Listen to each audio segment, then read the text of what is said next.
Hey there, folks. Welcome back to the Overflow. My name is Micah Curtis. And I'm Alex Baldwin, and God, this week has been chaos. Again. Yeah, yeah, it has. For me, it has not been business though. It's just been not understanding something. There's this thing going on where people are saying that CG Comicsgate has left the consumer behind. Like, let me let What? me let me read this tweet to you, and I want you to see if you can pick up the obvious logical flaw. I'm not going to say who it's from. It's not a big name. He says CG used to be for the fans. Now it is for the money. I'll ride with this dying movement until it is buried, but it is lost in leaderless. So many hurt by this movement to ignore.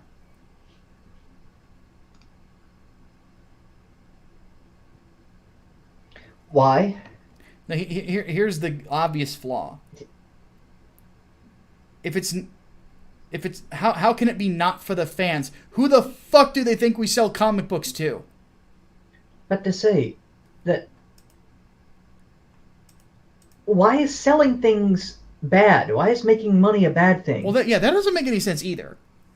It's If like you're this if whole you're making thing. money, then you're putting out a good product. Let's see, and if you want a comic book, you have to pay for it. Mm-hmm. Unless you're wanting books to pirate, in which case people aren't going to work for free.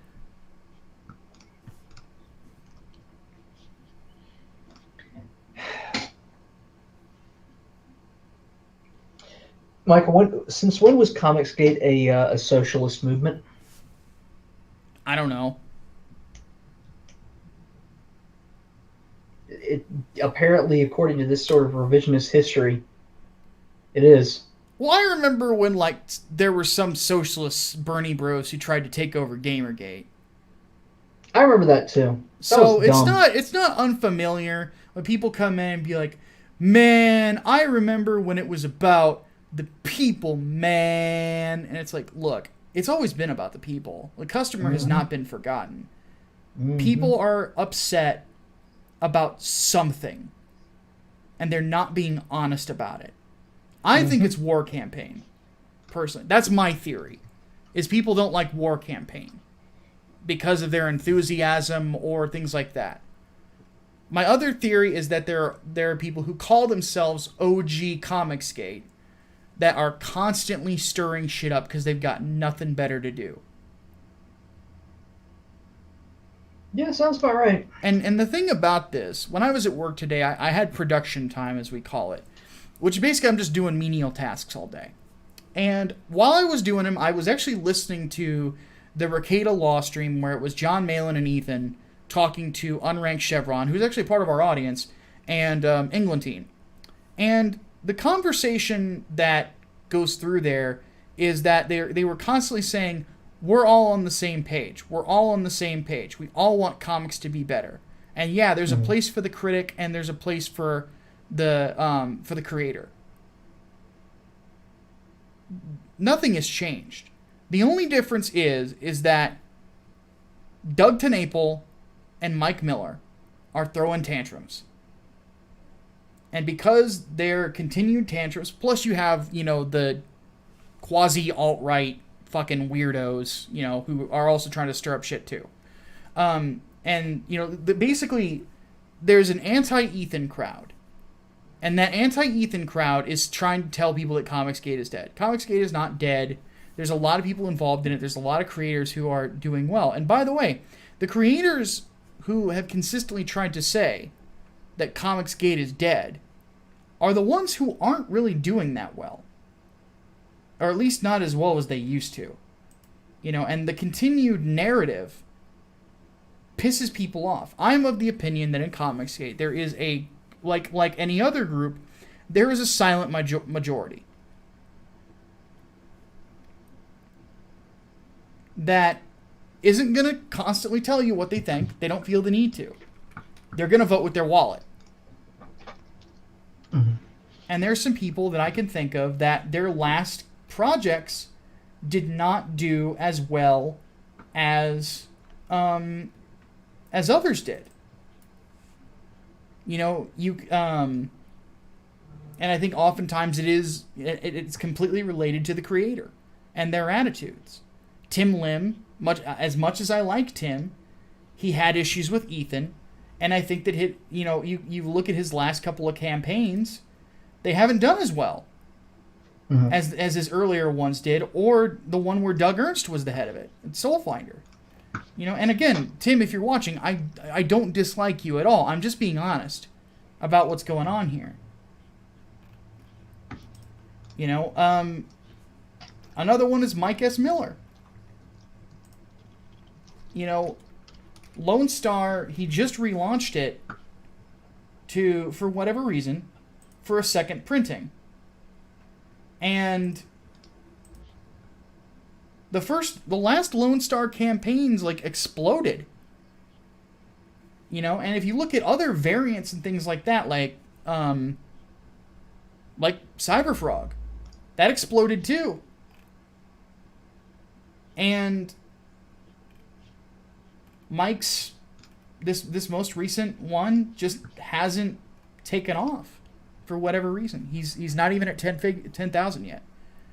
And I'm not talking shit, by the way, just so people know. I'm not talking shit about Mike. I'm just being realistic about this. I am Micah Curtis, and I am not a big name. Mm-hmm.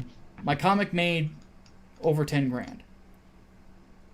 Mike S. Miller is a pretty big name among artists in consideration to how big his campaigns have been as well.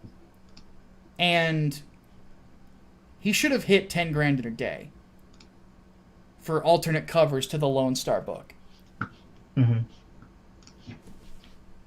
For a product that's done. That's not good. And these are guys who have disavowed Comicsgate. It's people, you piss them off, they're just going to vote with their wallets. But my question will always be, to the people who say that they've been left behind by Comicsgate. And it's not about the consumer anymore. It's like, fine, tell me what your gripe is. And I will address it because I do want to sell you comic books. If you are not going to, if all you're going to tell me is platitudes about comics, it's just not the same. That's a platitude. That's not anything. That doesn't help. You're not saying anything. You're not actually saying something of substance. Tell people what's wrong so they can fix it. If your problem is War Campaign, there's a mute button. If your problem is Ethan, don't buy Ethan's books. It's ridiculous. It's stupid and childish, and people need to get over themselves. We're all adults here. It's time to grow up. All right, let's get started. Politics or entertainment? Where should we begin? Because we got a lot to get through. Let's do old politics, or last week's politics, then last week's entertainment, then this week's politics, and this week's entertainment. Okay, so we're just going week by week. Okay. Yeah, let's do it. So some of these guys we are actually going to just blaze through, so fair warning. So let's get started. Koopa's Revenge Home says, why do EU elites believe the EU project will work within our lifetimes, and assuredly theirs was the Yugoslav wars? Do they want war and genocide again? It's the same, it's not real socialism thing. For some reason they think that a massive government is going to unite the world, and that's not how it works. Yeah. It's UN on a smaller scale, but with way more influence. Yeah. It's more of a test of a one world government thing in my mind, and I don't like that. The concept of the nation state stands to die if the EU project succeeds. Yeah. And so far, the cracks are showing. Oh, yeah. It's just the fact of the matter is that a government cannot handle so many people. No. And expect it to work. And they're basically breaking the backs of the British and the Germans to try to fund it. And they know that. Now, Merkel's fine to do it because Merkel is a globalist, but the British are sick of it. and I can't blame them. Why should I get taxed? It's one thing for me to get, like, just here in the United States, to get taxed to pay for something in another state. I can only imagine getting taxed to pay for something in a different country, where their culture is so different than mine, we don't even speak the same language. That's nothing against other countries or other states or anything like that. It's just not... It makes no sense to the individual. But they don't care about the individual. And the problem is, any government that does not care about the individual inevitably either starts killing them off or just fails under its own weight. Then they turn on the Jews. Mm-hmm. So, yeah. Kale Bach asks, should we bring back judicial duels so that cancel culture can die? Do I need to go get my gun? I was about to say, it's like, man, there would be no left-wingers left. They'd all be dead. It's like with the cannibalism thing. Don't legalize something that lets the right-wingers eat all their problems away.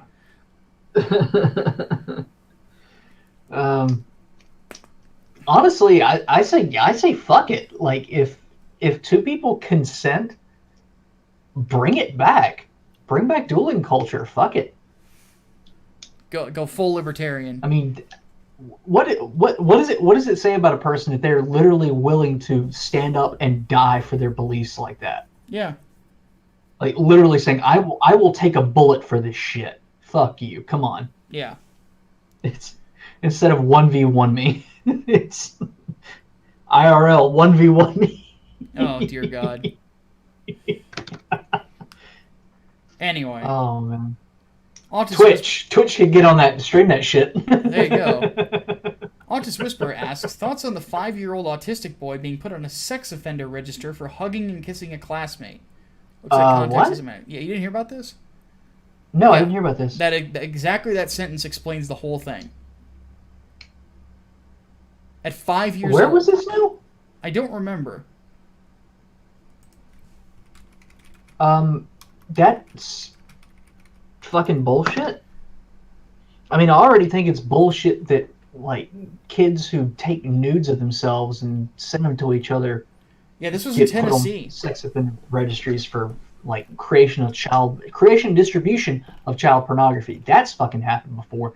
This is much fucking worse. This is ridiculous. Yeah, in this particular case, the parents are going to fight it, as they should. They should. This happened in Chattanooga. There can't be any sort of legal bearing on this, though. No, and that's what I don't understand about it. It's like, he's 5 and autistic. Yeah. He doesn't get it. Like, he doesn't even know what sex is. One thing. Autistic is one thing. 5 years old. How the hell can you put a 5-year-old on a sex offender registry? It makes no sense to me. I can barely understand how you could put a minor on one to begin with, but 5 fucking years old? Jesus. Alright, next one. Brian Gilmartin asks, thoughts on baby boomers? They seem to have a lot in common with millennials, that they're self-focused to a fault and tend to lean left on some issues. Outside from that, I don't blame them for all the world's problems, if that's what you're wondering. No. I think that's I don't either. I see the whole millennials versus boomers thing as just an expanded and glorified, my parents just don't understand me. Yeah. Fucking tantrum. Pretty much. Yeah. See, I am very much of the opinion that if you are blaming any one group for all of the problems on Earth, then get over it. Like, no, they didn't might be the problem. Yeah, no, I'm sorry. You need to, I hate to say it, but you need to pick yourself up by your bootstraps. Like, seriously, what the hell are you doing? Yeah. So, but anyway, that's about it. I mean, the baby boomer, I wouldn't say they were that great of a generation. You know? Mm-hmm. But then again, neither are millennials. Mm. But millennials are a different kind, I think, of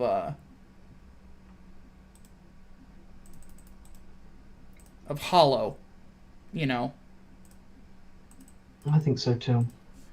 And there's a problem of meaning that permeates. Well, being largely raised by media, or at least with media having such an influence in the lives of millennials, I think that's why there's that self focus. It's there's a higher sense of self gratification among millennials than among baby boomers, and I think a lot of that comes from parenting styles, shift in parenting styles, and how influential media and really commercialism has been for this past generation. I mean, when you're raised on television, you see a lot of fucking commercials. Yeah. I can't help but wonder if that's a factor. I mean, media itself, big influencer there, and that's part of the reason why I think it's way more left-leaning now, because, hey, I wonder how entertainment's been shifting over the past few decades. Yeah.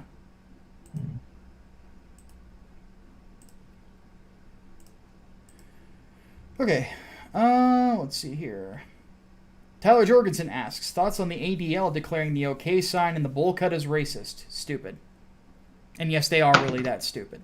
Yeah, they're that stupid. That's really the only retarded. answer. They are that stupid. Everyone has pointed it out at this point, and ADL and now a bunch of like lefty bloggers are saying, well, no, actual white supremacists adopted it. Like, yeah, it started off as a hoax, but actual neo-Nazis are doing it now, which means it's real, which means it's not a hoax anymore, which means we were right. We were right. By no, that you logic, weren't right. By that logic, cheeseburgers are white supremacy. Because evidently so. Yeah, because neo-Nazis eat cheeseburgers. Yeah, that's fucking bullshit. Like, don't let them fucking take it. Yeah. Don't let them fucking take it. By declaring it a hate symbol, you are allowing them to have it. Mm-hmm. The one thing that I've always used, oddly enough, is a cheeseburger analogy.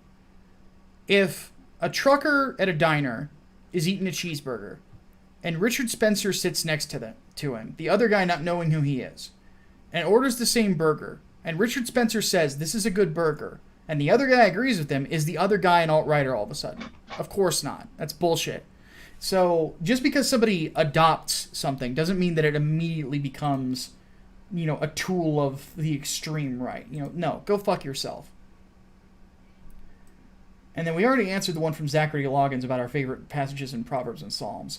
We answered that one on the show. So, on entertainment, Hardboiled asks, I'd forgotten you still hadn't seen Far From Home, so here's my question without it. What non-Spider-Man MCU film would you most want Peter Parker to guest star in? Personally, I'd say Fantastic Four. Yeah, pretty much. Yeah. You can draw from the comics on that one anyway. As they should. Besides, you can get the bombastic Bagman. That would be funny. I want to see that. I want to see it. What else we got here? Kale Bach asks, in role-playing games like D&D, what are the most hilarious situations your party found yourselves in? I've told this story too much about Blarg. I've told a few stories about my campaign that I was in. Though I will say, probably the funniest, because y'all know the last campaign was fucking terrible for me. But the funniest thing was, aside from Carl, the Dragonborn who had to fucking roll dexterity for doing just about fucking anything so he didn't destroy it. There was a character who was a healer, was chaotic evil, whose accent changed every time he spoke. It got really stupid really quick, especially when alcohol was involved. Wow. But besides him and Carl, that campaign was a garbage fire. 4th edition. 4th edition.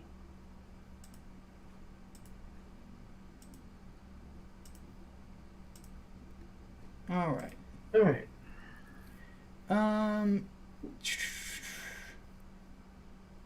August Whisper says, thoughts on the announcement of Homeworld 3? I'm really excited because it's one of my favorite RTSs, but that pesky gearbox puts me off. Yeah, I wouldn't go anywhere near Gearbox anything, honestly. Yeah. I have no strong feelings one way or another as far as Homeworld goes.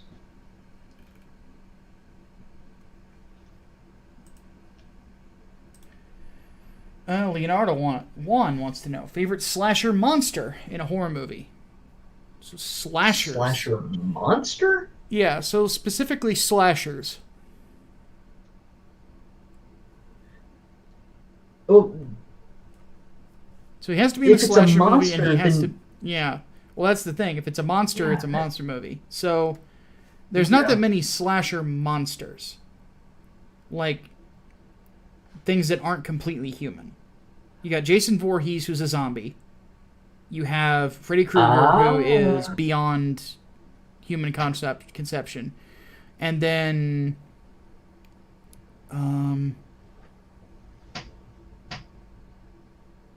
I have an answer. Pumpkinhead would be another one you could consider a slasher thing. Leprechaun, too. Yeah, I was about to say Leprechaun. I have an answer, though. Go. The T-800. In the first movie, yeah. That would actually make a sort of sense. Terminator is a slasher movie. It kind of is a horror movie. It's sci-fi horror in a lot of ways. Specifically, it's a slasher film. My pick would probably have to be... I would have to say Freddy. I love Freddy Krueger. Insel Afioso wants to know, thoughts on the game Girls Deadly School and the developers being banned from Steam for being just a troll game. So much for Steam being the so-called saviors. What is this? I don't know anything about this. I've never heard of this either. People find like the weirdest... Like I can't even Google Life it. Here, I'll Google it for you. Or Bing, apparently. Oh, here we go. Why am I getting videos of Mike Pence? That's funny. Why am I getting videos of middle school girls plan to drink blood of classmates? Jesus, okay, well, I that's don't fitting like... in with the theme. Given that Billy D has clearly gone off the fucking deep end. Billy. Yeah. I know we've only had like a couple conversations before, dude. You need to take a vacation from the internet and like go to church. Like, I'm serious.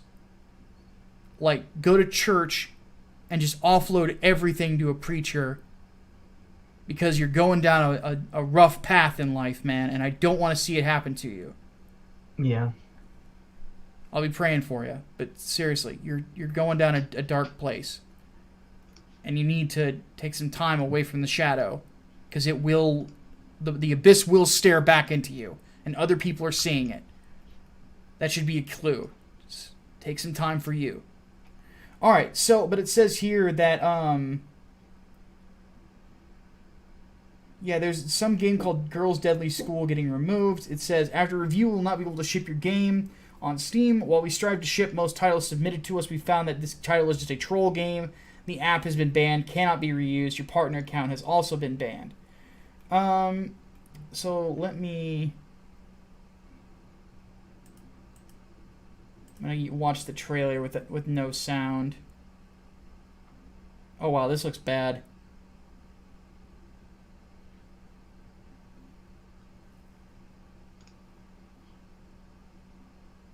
Game is about an all-girls school being cut off from the rest of the world while a deadly catastrophe turns many of the students crazy. Doesn't look like that, though. It looks like just a badly put-together shooter with waifus.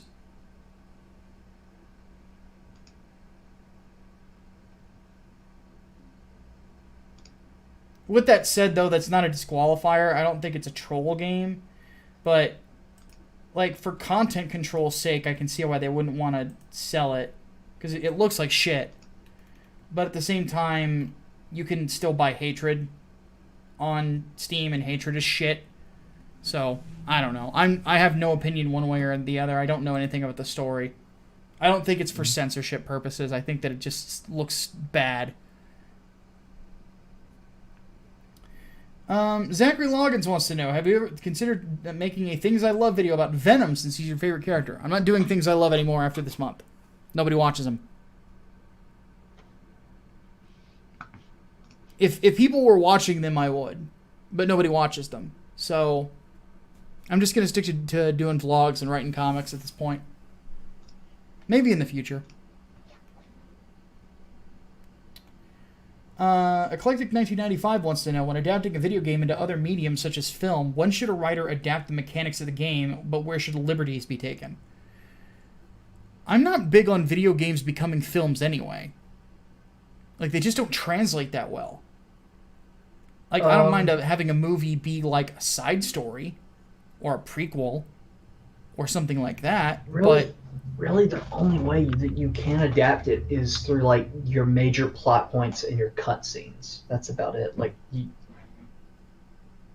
gameplay mechanics and stuff, you really can't do it. Yeah. And oftentimes, a lot of things get lost in translation because you're going to want to put elements in it that don't fit.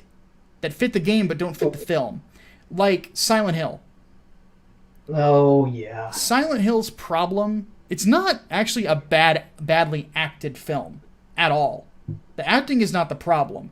The problem is the adaptation element. Why the fuck is Pyramid Head in that movie? Because they had to have something recognizable. And that's the problem. You know, like, the bubble nurses make sense because there were bubble nurses in Silent Hill 1. But the problem is that the monsters in Silent Hill reflect the person that the town is haunting. You know, a lot, and I'll be doing a video on Silent Hill 2 this week, is there, you know, every single monster has something to do with sex in that, because James was this repressed, horny bastard. You know, all of the monsters in the first game are based around the city itself and its history, because of what it did to you know, the character who's going to have this god birthed out of her, whose name escapes me at the moment. I think it's Cheryl, because she's the protagonist of the third game. Sounds right. Heather. Born out of Heather, not Cheryl. Who's Cheryl? Yeah, Heather's the lead character of the third one. Who is Cheryl? Cheryl is Resident Evil 2. Cheryl Birkin. Sherry for short. Okay, that's one. Yeah, that's what I'm thinking of. Because her father would in the original always go, Cheryl! Because he called her by her full name, whereas she would always go by Sherry. Mm-hmm. So.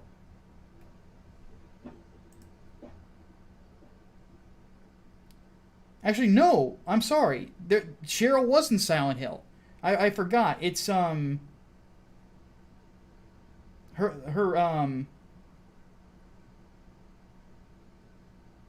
she's the reincarnation of Heather Mason is the reincarnation of Cheryl Mason. So that's how it went. Sorry, I had to remember that. It's been a long time since I played Silent Hill 3. I've only played through it once. Yeah. That, like, 1, 2, and like 1, 3, and 4 I've only played through once. Silent Hill 2 I've played multiple times. But anyway, but that was the problem with Silent Hill. It's like in every game the monsters are reflections of the main character. So if you start adding in the popular monsters, it just doesn't fit. Like, that's one example of it. That's why I'm against it. Like, I would love to see, like, 6-episode series on Netflix or Amazon Prime or Hulu of Silent Hill games, you know, but never a movie. Or people are like, how would you do a Dark Souls movie? I wouldn't. It's a bad fucking idea. It's meant to be told. The Resident Evil movies had to be completely fucking different from the games. Yeah. Like, you can't... Like, people are like, how would you do a Metal Gear Solid movie? I wouldn't. Even Metal Gear Solid, which has all the fucking cinematics in the world, you would still lose so much of the story, even in the first Metal Gear Solid game. You can't fit Metal Gear Solid into 2 hours. You can't.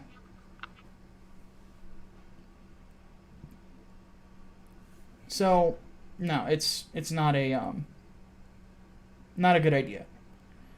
I don't think that you should even adapt them at all. TV series are different, in which case let's answer the question based on that. I wouldn't integrate game mechanics, because game mechanics are largely just how you're interacting with the world. You're just removing that. Like, the only thing like that I thought was interesting that they would do sometimes is like in the Doom movie when they went into first person. That was actually a cool sequence. That's exactly what I was thinking of. That was like the only time where game mechanic was adapted for a movie and done well, and that was the only good part of the fucking Doom movie. Oh yeah. Though Carl Urban is a badass. Fucking chainsaw though. That was cool. Isn't there a new Doom movie out now? It's terrible, apparently, but it was direct to video. So what do you expect? The female led Doom film. Yeah. I wonder if that's the reason why they pushed Doom Eternal back another few months. They apparently did have a lot of bugs to work out and stuff like that. So I'm glad they did. I hope they're gonna make fun of that fucking movie though. I hope they do. Mortally challenged.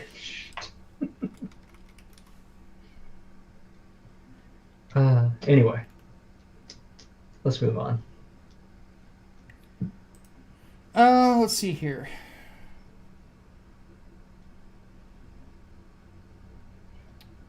Samurai Bear asks, have we ever played XCOM? I don't think you have you? No. I have played I have not. The two most recent ones. Thoughts on the franchise? RNG is bullshit. But I like XCOM 2 because of how moddable it can be. Because there was a point where I had modded XCOM 2 where I had a squad of Spartans from Halo led by Doom Guy. I was on that stream. I was on that stream. You were. You streamed that. Yes. But yeah. I was there for that. Yeah. I saw that. And they were led by fucking Doom Guy. And I also had voice mods, so Caboose was in there from Red vs. Blue. Yes. No, they're fun. I hate for some reason I couldn't get the expansion of 2 to run for shit on my computer. I don't know why.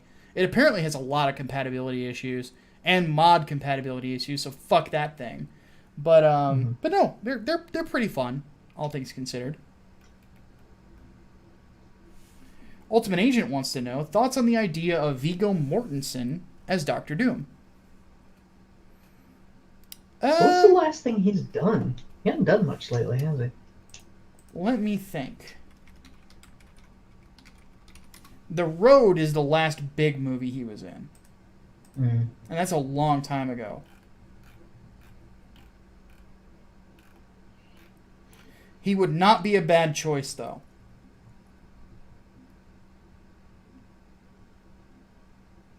Yeah, he's done a lot of independent stuff since then.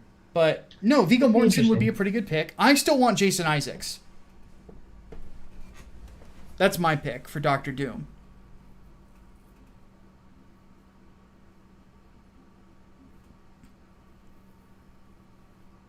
But no, Viggo would be a good pick. I would much rather have Viggo as Mr. Sinister, though.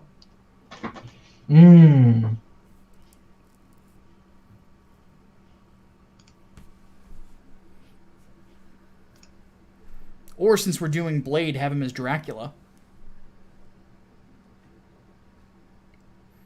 I mean, ever since I saw him play Lucifer in, what was that one movie he was in with Christopher Walken about an angel coming to Earth? It's not the Omen.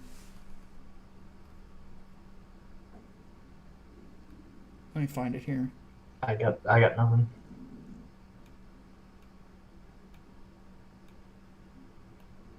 He was great in G.I. Jane, too. The Prophecy. There's a line that he utters in that one. Just basically talking about how he is Satan. He goes, I could lay you out and fill your mouth with your mother's feces. Or we can talk. And the way he delivers that line, because it's such a ridiculous line, but the way he delivers it is, like, perfect. And, like, okay, we can talk. So. But anyway. So, yeah, Vigo wouldn't be a bad pick. Again, I would rather have him as Mr. Sinister. If you're going to recast Magneto, he wouldn't be a bad Magneto either. I don't want you to recast Magneto. But he would be a good Magneto, I think, too.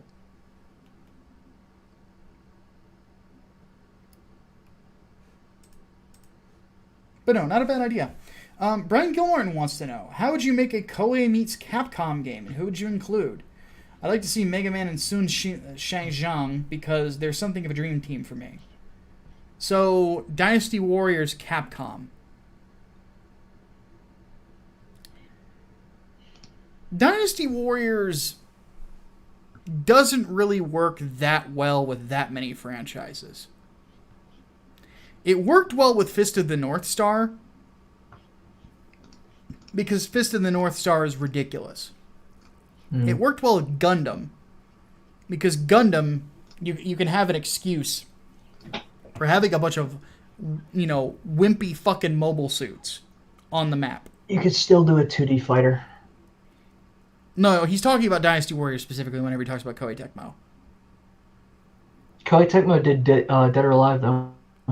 That's not what he means, though. Because Sun Shang is from Dynasty Warriors. I don't know. And there's already been crossover characters in Dead or Alive. Like Mai Shiranui was in it. They've had Virtua Fighter characters in it. How?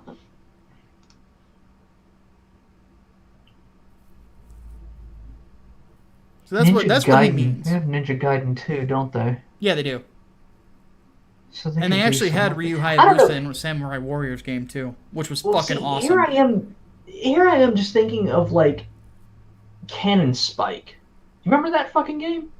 No. That was like a fucking crazy ass crossover game for Dreamcast that was more or less a top-down shooter. It was fucking weird. So that's about the only thing that I could think to use as a base point. Or I guess like Hyrule Warriors or something. Yeah, which they did. A lot of people thought Hyrule Warriors wore out its welcome too fast. Yeah, what little I played of it, I got bored real quick. Yeah, and that's generally the issue. But see, that's why I'm not huge on Dynasty Warriors at all. Yeah, so I wouldn't really think that there's a lot of Capcom characters that it would work with, and if you did put them in there, it would actually be weaker than their own games. Like, you put Dante from Devil May Cry in a Dynasty Warriors game, it's going to actually be more boring than Devil May Cry is, you know? Mm-hmm. So, no, I don't like the idea. Tyler Jorgensen wants to know, after the bomb that the 2019 Hellboy was, do you think the studio that gave us the Castlevania franchise could give us a good Hellboy animated series? I'm kind of Hellboyed out. I think they could, but with one exception. Bring back Ron Perlman. Perlman needs to be the voice of Hellboy. Agreed.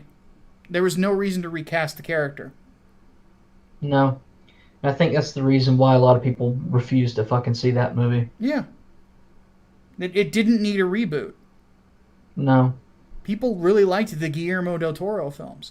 And by the way, again, fuck Mike Mignola.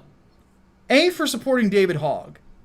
B, for basically throwing Guillermo's movies under the fucking bus. Like, you worked alongside him on 2 fucking films, and now you're saying, oh, well, now we're finally doing something close to the comics. Fuck you. Fuck him. Fuck him. Fuck him.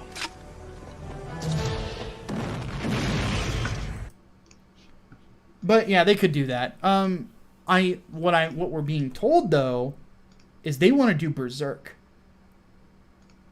Oh shit. Yeah. And I want them to do Berserk. And bring back the original fucking voice cast. And start from Conviction.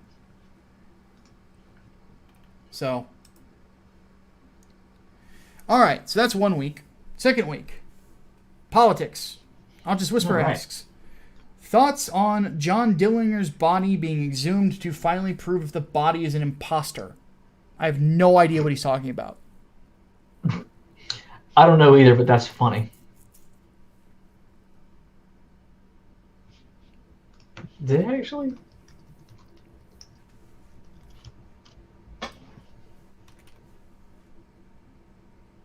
Yeah, Indiana priests plan to exhume John Dillinger's grave on New Year's Eve. That's really stupid. Inso Mafioso wants to know thoughts on the New York Times article. Free speech is killing us. They aren't even hiding their authoritarians anymore. Oh my fucking god! You kind of just said the exact same thing I was gonna say. Mm-hmm. That's what it is. Yeah.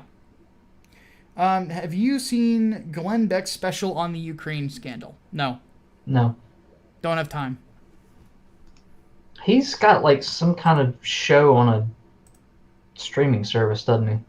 Well, like Fox Now or something? Blaze TV. Or Blaze TV, that's right.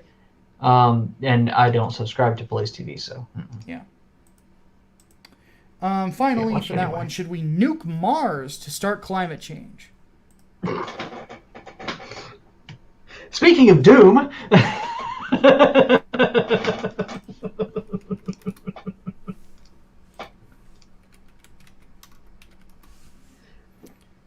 I just...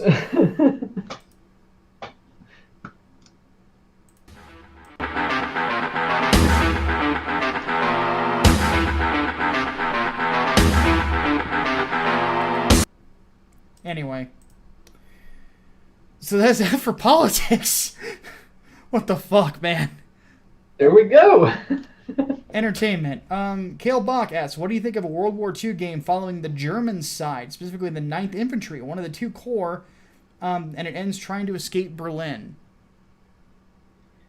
I think that would be great. I'd love to see a World War II game from the other perspective, but it would never fucking get made, especially now. I would be horrified. Like, I don't want to play. I'd love to see it. I'd love to see it. I'd like it for like if maybe only because maybe 5 seconds, and then BJ Blazkowicz comes over a hill and just blows everyone's fucking head off. Well, I would want to see it if only to get like. I mean, you would obviously have to have it from the perspective of a soldier that's like, are we the fucking bad guys? Are we the baddies? Like, yeah, are we the baddies? Yeah, like it would almost certainly have to be told from that kind of perspective. But I'd like to see a little more nuance of the war, at least in the way of like your average soldier goes, instead of like your SS officers or your fucking I guess top brass, whatever. Like, because that's what we know the Nazis to be. You know, we know them based on the secret police and the Joseph Goebbels and all that shit. We don't really get the stories of your average Joes. The Wehrmacht. Did they? Yeah.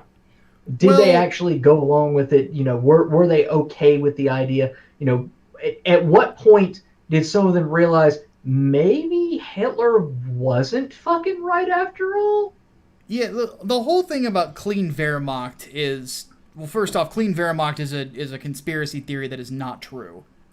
The Veramox did a lot of evil shit too. They were brutal, or at least as far as we know from history. Well, the German military machine absolutely fucking was brutal. Yeah, well, and there's a reason they call it the German military machine. It was exactly that. Autis Whisperer asks, opinion on Yasmin Mohammed's book unveiled how Western liberals empower radical Islam ad being rejected by Amazon for being controversial.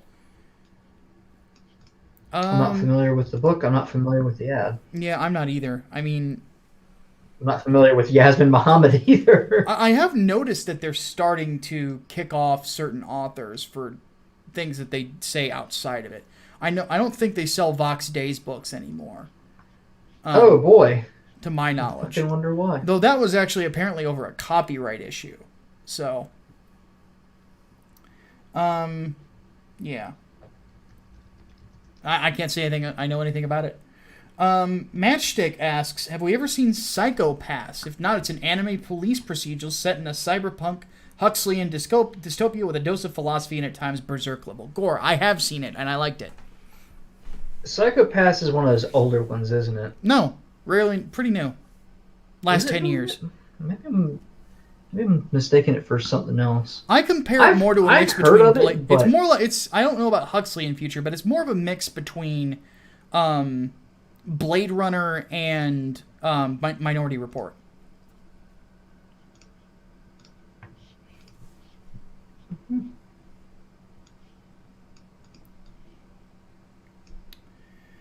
Let's see here. Brian Gilmartin asks, favorite Warriors/Musu style game and why? I told you already I'm not huge on it. Yeah, Hatman's not for me. It's probably the first, because it's the only one of the series I played, the first Dynasty Warriors Gundam. Because I got to blow up a bunch of mobile suits in Wing Zero. Like, what's not to love? Somewhat related, though, the Gundam arcade games that are, like, Japan exclusive are fucking awesome. So I've heard. They're fucking awesome. There's a place, it's a little small arcade-type place that I've been hanging out at lately. When I've got fucking time, at least. They've got one of the fucking Mobile Suit Gundam arcade games, and they've got 2 fucking Initial D machines, too. Interesting. And it's awesome. Japanese arcades are fucking awesome, and I wish we could import some of their machines here, but I'm just pissed off that they had Tekken for so long. Tekken 7, we didn't. Yeah. Actually, thinking about it, I think they ported 1 or 2 of the Gundam arcade games to PS3 and maybe PS4 also. I don't know that anyone could fucking get it though. Yeah. Because I don't know if it's disc-based or if you have to get it off of like Japanese PSN. Someone in the comments will probably tell you how. Oh yeah. Incel Mafioso asks, thoughts on the Writers Union attempted to strong-arm the gaming industry? Well, we have a button. Yeah, we have a button that's our answer. It's just 2 words. Fuck them? Exactly. So yeah. Samurai Bear asks, why is Blastoise my favorite Pokemon? Because he's a turtle with cannons that blasts water, and he's huge. And he bites things. I've always liked the French name for Blastoise. Tortank. Doesn't have the same ring to it. It doesn't have the same ring to it, but it makes him sound just a bit more badass. I just think that he's the most practical Pokemon. How am I going to fight this other thing? I know. I'm going to give my Pokemon a fucking gun. On top of that, it's going to be a fucking tank cannon. And he's going to have 2 of them. And in some cases, he can have 3. Well, that's even better. Oh. But you just look at it, Blastoise like, Master Race. exactly. Like, ever since I've seen the fucking thing, I've been like, oh my god, I love it. It's so fucking cool looking. That's where she's got an evil smile all the time. He's got this look on his face of, oh, I'm gonna fuck you up. I love Blatt. I've always loved him. He's got the don't fuck with me smile going on. Not to mention, a lot of people don't know this. I love turtles. Like, I'm a big animal guy. I did not know that. Yeah, I'm a big animal guy in general, but I do like reptiles a lot too. Specifically snakes and turtles. More so turtles than snakes. I used to have a box turtle named Speedy. Which sounds like the most me thing. Like, I'm a dick when it comes to naming my pets. Like, I got a box turtle named Speedy. I had a black cat named Lucky. Yeah. I mean, my cat's name is Key Cat, so I don't have a whole lot of room to say anything. Well, mine is like ironic naming. You know, I don't know why I find yours it is so ironic. Mine's just shitty. It's like if I ever get a husky, I might name him Dummy because huskies are really smart. You know, like actually no, that was the nickname for my old husky for Jesse. I called him Dummy all the time. I'm like, come on, Dummy, let's go. He'd answer to that. I always said I wanted. I've always said I wanted my next dog to be a giant schnauzer, because I had a mini many years ago, and he's of course since passed away. But his name was Max, and I swear to God, if I get a giant schnauzer, I'll probably just end up naming him Big Max. Yeah, and if I ever got a Great Dane, I'd name him Tiny. You know. You can get a tiger named Tiny. But no, I love Blastoise. He's just fucking awesome. Like there's no other Master Race. There's no other description. Like every Pokemon afterwards, like I don't think any starter has looked as awesome as Blastoise has. Not really. Not really. My team in Blue was, I always traded for the other starters because I'm a dick. But after that, I had I always had Dragonite. I always had Sandslash. And then, obviously everybody swapped out Mewtwo. But I would also use Hypno. Interesting. What was my team on? I had Red. Well, I had Red and Blue growing up, but primarily I played Red. Blastoise. I didn't trade for any of the other starters at the time, but I had Mewtwo on my team. I think I had one of the legendary birds. Might have been Zapdos. Snorlax.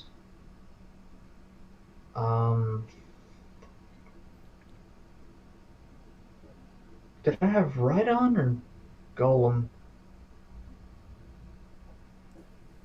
Actually, I don't think I had either of them. I think I had a Victory Bell on my team.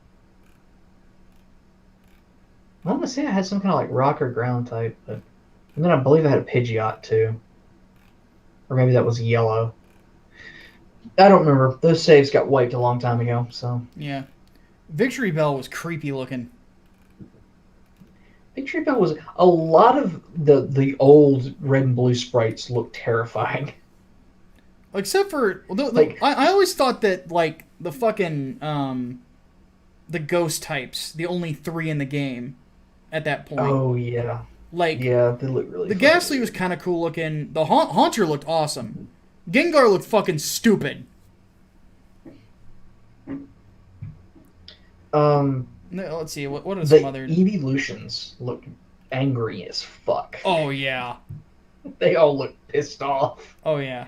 Chansey looked really fucking dumb. Golbat Execute looks like...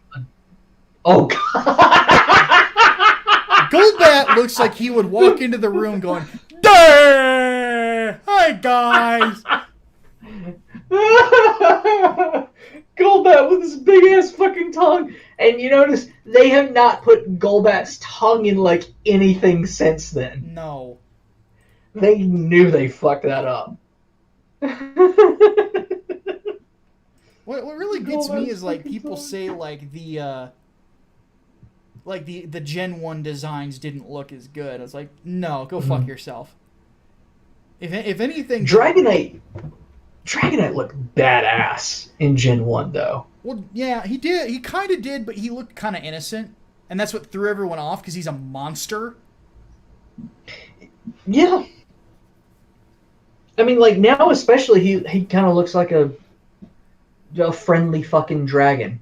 Oh yeah, A fat friendly dragon. and that's what makes him so before he's deceptive like, because of all of the fuck your shit up. yeah. You could say if that was the one thing that whenever I played against my friends back in the day is they would actually tell me you can't use your Dragonite. I'm like, well, go fuck yourself then. Mm-hmm.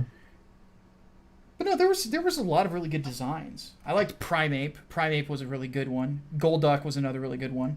Mm-hmm. Nidoking and Nidoqueen I thought looked really cool. Sandslash was one of my favorites. Scyther's Gen 1 sprite looked really awesome. And if you're gonna say Scyther, you can't forget Kabutops either. Oh yes, yes. Those two are like two of the meanest looking ones. What was the bug type Pokemon? Too. What was the bug type Pokemon with the pincers on its head? Pinsir? Was it just Pinsir? Yeah, it was Pinsir. Yeah, like that was a really cool design too. Gyarados is overrated, but he looks cool. Mm-hmm. He's actually in Gen 1. A lot of people don't know this. He's actually one of the worst water types in that game. He's so hard to get. That's why people would use him. But it's like his defense really isn't that great, and his actual water attacks are mediocre. It's his physical attacks that are actually really nasty. Well, that's the thing. He had the best bite in the game. Water attacks back then were considered special moves. Yeah. And his special wasn't as good as his attack. No. So Gyarados, while still actually a pretty good Pokemon for the time, his main thing was Hyper Beam. Hyper Beam and Bite. He could kill some people with Hyper Beam. Yeah. When they finally split physical and special, oh dear fucking god, you give him Waterfall and he's gonna wreck a bitch. Oh yeah. But lightning weakness, 4 times lightning weakness. Mm-hmm. But of the evolutions, I always thought Jolteon had the coolest look to him. What are some other? I'm looking at the Gen 1s here. I always thought Onix looked cool. Abracadabra and Alakazam have good designs. Yeah. They didn't change too terribly much from those sprites. And then what's the evolved version of Growlithe? I always forget. Arcanine. Arcanine looked pretty cool. Arcanine and Ninetales had really good designs too. Oh yeah, the Gen 1 design of Ninetales looked really cool. Spitting fire and shit. Oh yeah. Because the thing about it is with the Gen 1 stuff, you had a really good mix of kind of cutesy looking and then just fucking mean looking. Oh yeah. And that's one thing I really liked about it. Because on one point you could have fucking Shelder or Starmie, but then you could have something like a Gyarados or something like that.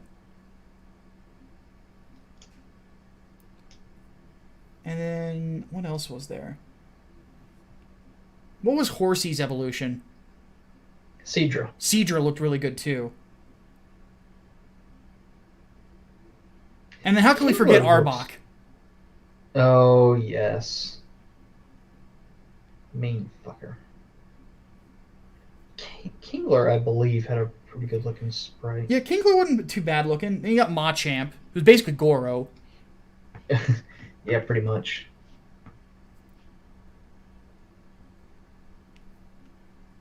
I liked Golem, but then again, Turtle.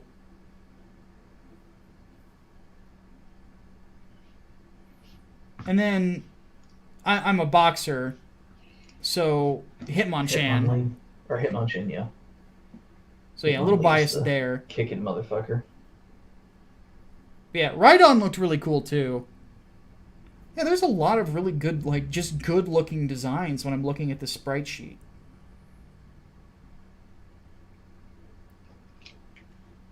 Yeah, I don't think that there's that many. Like, some of these just fucking annoy. Like, I didn't really understand the appeal of normal type Pokemon. Mm-hmm. They just didn't seem that cool. Normal types are weird because they're I hear they got better in later generations. sort of their big thing was just they don't have any weaknesses Yeah. except to fighting, and they don't have any resistances either. And actually, no, I think they have one. I think Ghost. I think they resist Ghost. They didn't in Gen 1. I think they resisted Bug in Gen 1.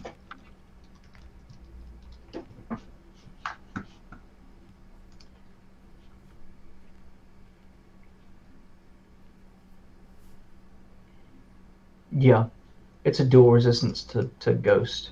Okay, that's interesting. They completely Ghost is not effective against them at all, and they're not effective against Ghost at all. And then rock Yeah, because types, of course, you can't hit a ghost with a normal attack. Has to be elemental. no, in a ghost move can't hit a normal type Pokemon. Yeah. And then what's another really good design? Poliwrath. Poliwrath looked cool. Poliwrath looked pretty fucking cool. What's Meowth's evolution? I always forget that one too. Persian. Persian looked really. Well, Persian was a good design, not an intimidating design, but a good design. Mm-hmm. The only ones that I ever really felt were lazy were Magneton and Electrode. Yeah. Because Magneton was like, oh, let's just stick 3 Magnemites together. Kangaskhan had a really good design. Kangaskhan was pretty cool looking.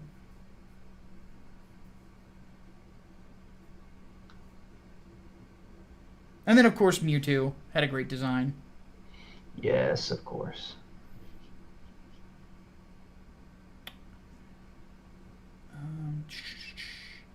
Yeah, there's not that many of these that I would say are lazy or dumb looking. You know, they each serve a purpose. Mm-hmm. Like, there's ones in here that I just don't care for because I didn't find them very useful.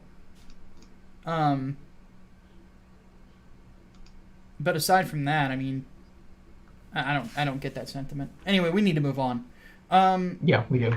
So, Leonardo Juan wants to know recommendations for great anime to watch on Halloween. Well, Devilman Crybaby. That's gonna be my first recommendation.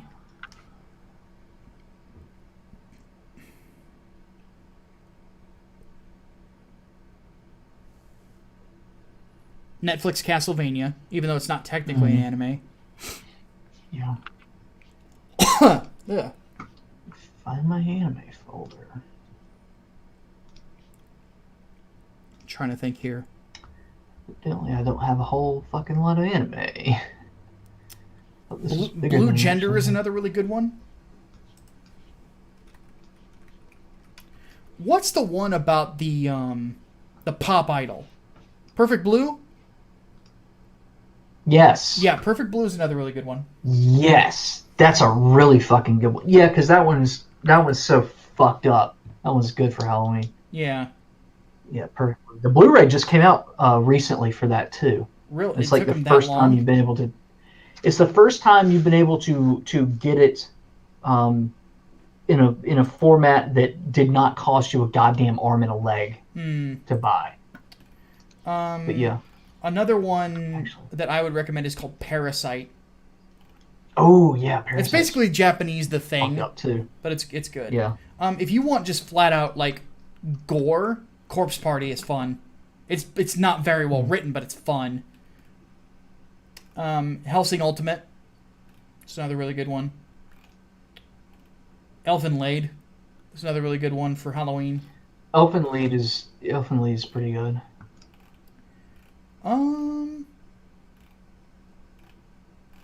I'm just looking through lists and seeing which ones of these I've seen.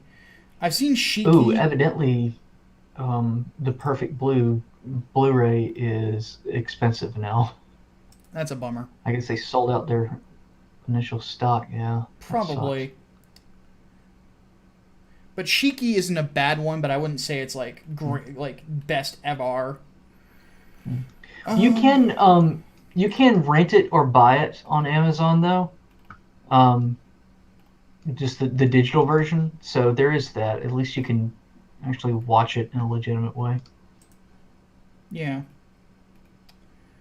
Paranoia Agent's not bad.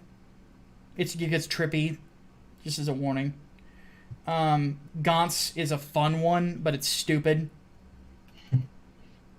I already mentioned Devilman Cry. I'm just looking through a long list here. Oh,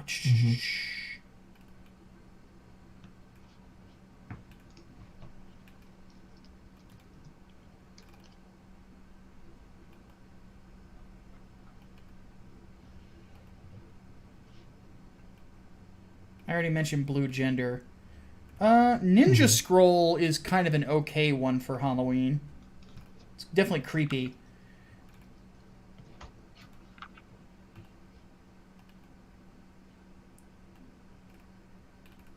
Should I recommend The Nastiest, though?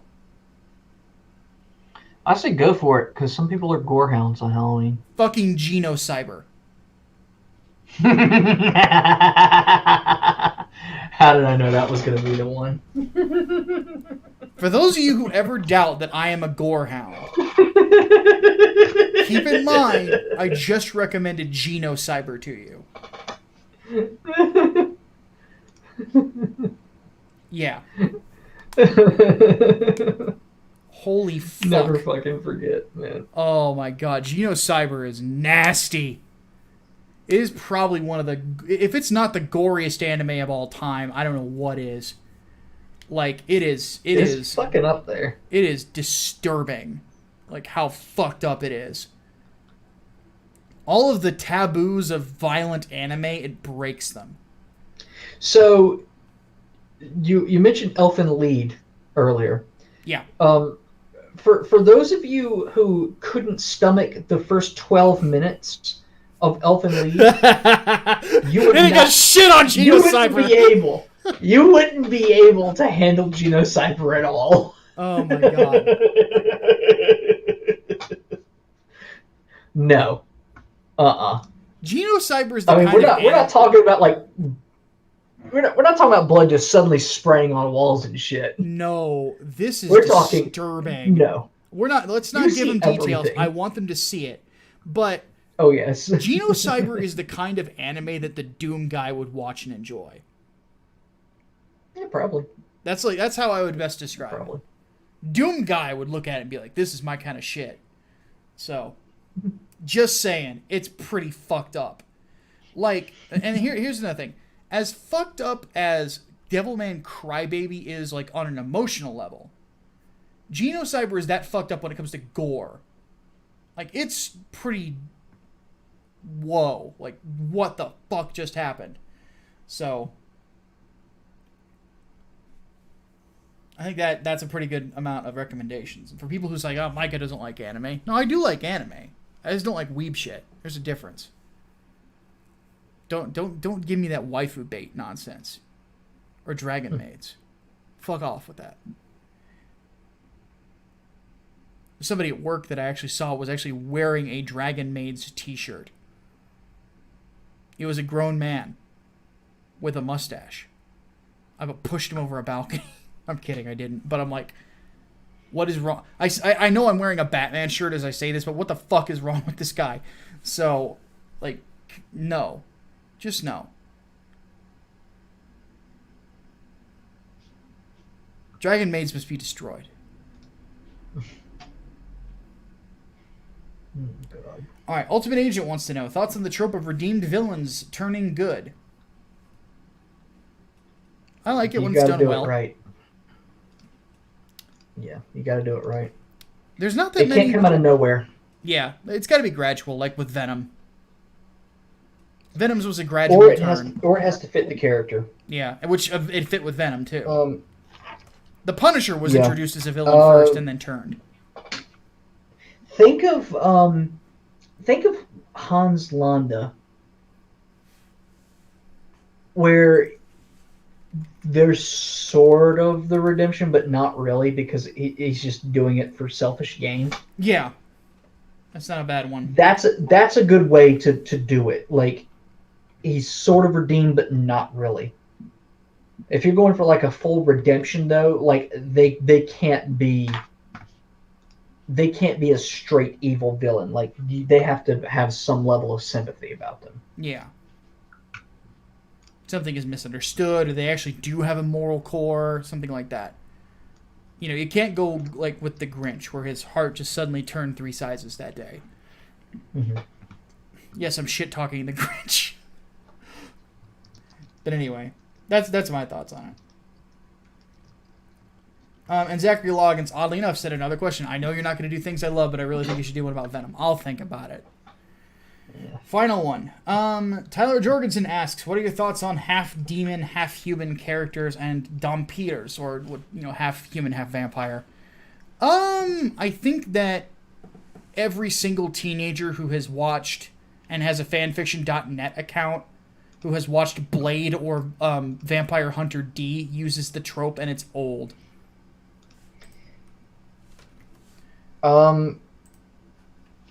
You're not wrong.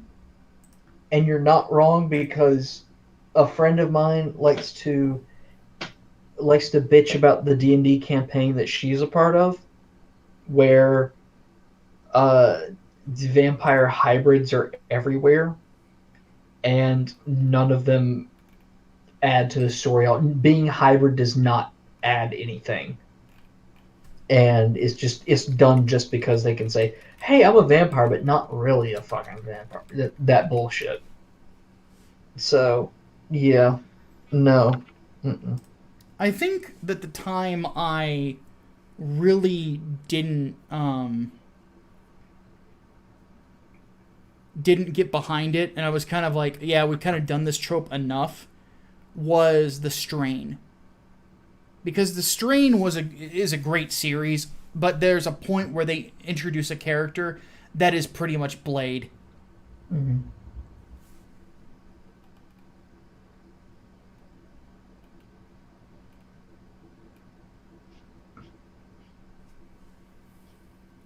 I don't typically get into demon vampire stuff or anything like that.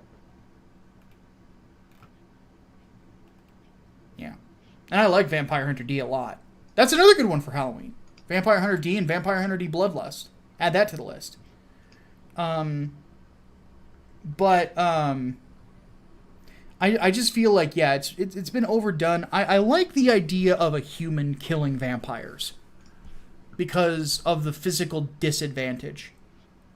You know, the Hulk versus Dracula is not a compelling fight. Mm-hmm. Because the Hulk is going to puny vampire him. You know? As cool as it would be to see Namor fly through Dracula's castle and blast him in the face while yelling Imperious Rex, doesn't necessarily make for a good story. It makes for a good climax, you know? Because Namor's fucking awesome.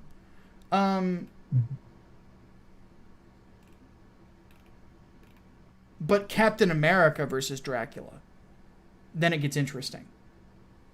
Because that's an uphill battle. Or even like that's what the what made the march towards Dracula in Bram Stoker's Dracula so interesting. There were no superhumans in that bunch. It was just all men who were going to fight this creature from hell, it felt like, all to save one woman. It's great storytelling. That's another really good recommendation for Halloween is the film Bram Stoker's Dracula. Keanu's acting is not very good in it, but you have Anthony Hopkins as Van Helsing. You have Gary Oldman. Who else was in that one? Carrie Elwes is in it as well. Mm-hmm. Let's look at the cast real quick. What's her name? Mina Harker. Yeah, Winona Ryder. She was okay. Yeah. Winona Ryder and Keanu Reeves are in that movie because they were big names at the time, not necessarily because of their talent at the time. Mm-hmm. I think Winona Ryder is much better now than she used to be. Yeah. Like, especially in Stranger Things. And then Keanu Reeves, I can't say that he's that much better than he used to be. They just cast him better than they used to. He used to be in a lot of stuff that he just was miscast in. And I think that's what kind of hurt him in the long run. Like, he worked as Neo, because Neo did not require that much outside of being angry and being stoic. He's amazing as John Wick, because all John Wick has to be is angry and stoic, you know? He's so good at that. And I think that part of the reason is because he is such a chill guy that there's not a lot of, like,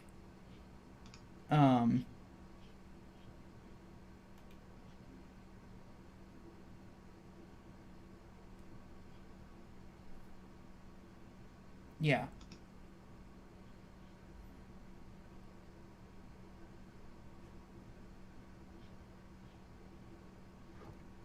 So anyway, but no, Bram Stoker's Dracula, though, yeah, it has Gary Oldman and Anthony Hopkins, Richard Grant, Cary Elwes, and if you want to see Monica Bellucci topless, what's not to love? There you go. Another Matrix. Oh, that's right. She was the Merovingian's wife. I forgot about that. Mm-hmm.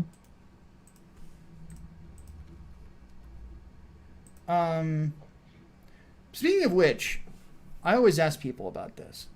What did you think about Dracula's armor in that movie? The bad armor. It's fucking weird. It's really fucking weird.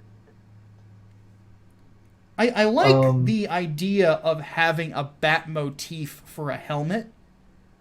I think that, like, the shape of the helmet looks really cool. I don't like the muscle fiber look. I just want to say it looks really fucking weird.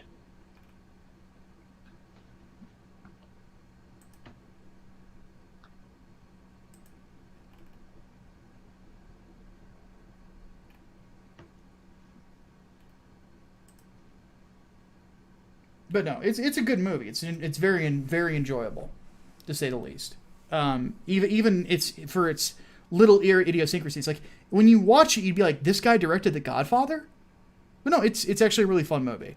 So, before we take off, because that was the last question, let's give some Halloween movie recommendations. We'll give 2 per week up until Halloween. All right. So for me this week, I'm going to say The Thing. John Carpenter's The Thing. I'm going to do just John Carpenter this week. The Thing and Prince of Darkness. Good stuff. What about you, Hatman? I'm going to pick Interview with the Vampire, the Tom Cruise film. Absolutely. And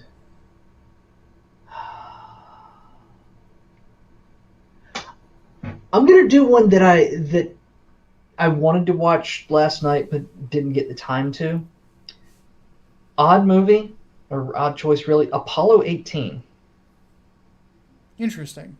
Found footage style movie about a lost or covered up Apollo mission, and it actually works out pretty well. I haven't seen it since it actually came out in theaters, but from what I remember of it, I liked it. Fair enough. There you go. So let's actually pick a theme, because how many weeks do we have until Halloween? 2 more. 2 more. So you already mentioned Interview with the Vampire, so let's just do this. Next week is going to be vampire movies. All right. So, alrighty, folks. We are going to go ahead and take off. Remember, podcast comes back this coming Saturday. I don't know what we're going to be discussing. Doom Eternal's delay will probably be part of it, but I don't really know much else. Oh no, we have to talk about CCP Blizzard. Oh, yes. Definitely talking about that. Alrighty, folks, we're going to take off. My name is Micah Curtis. And I'm Alex Baldwin, not a vampire. Nope. We'll see you guys next week. Dave Svolt. Dave's fault.